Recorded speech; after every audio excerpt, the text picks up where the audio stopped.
ஒரு நாடு தன்னை குறைந்த செலவிலே பாதுகாத்துக் கொள்ள வேண்டும் என்றால் அத்துணை பேரும் படித்தவர்களாக இருக்க வேண்டும் என்றான். பாதுகாப்புக்கும் கல்விக்கு என்னடா இருக்கு? கத்திகளினால் ஜெயித்த யுத்தங்களை விட புத்தியினால் ஜெயித்த யுத்தங்கள் அதிகம் என்று சொன்னவன் எட்மன்பர்க். நிமிர்ந்து நிற்க வேண்டும் என்றால் நீங்கள் என்ன செய்ய வேண்டும் என்று லெனின் கூறினான். ரஷ்ய புரட்சிக்கு பிறகு செஞ்சதுக்கத்திலே நின்று லெனின் உரையாற்றிக் கொண்டிருந்தான். மாபெரும் கூட்டம் கூடியிருக்கின்ற ரஷ்ய மக்களை பார்த்து ஒரு அறைகூவல் விடுத்தான்.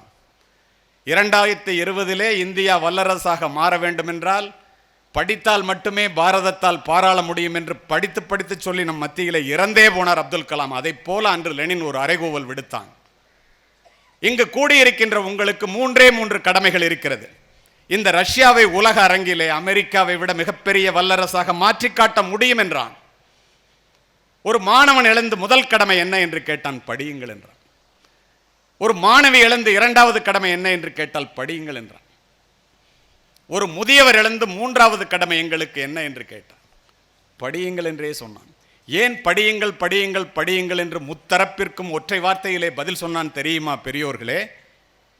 யாரெல்லாம் புத்தகங்களை நோக்கி இன்று தலை குனிகிறீர்களோ அவர்கள் அத்துணை பேரும் நாளை இந்த உலகிற்கு முன்னால் தலை நிமிர்ந்து நிற்கலாம் என்ற ஒரே காரணம்.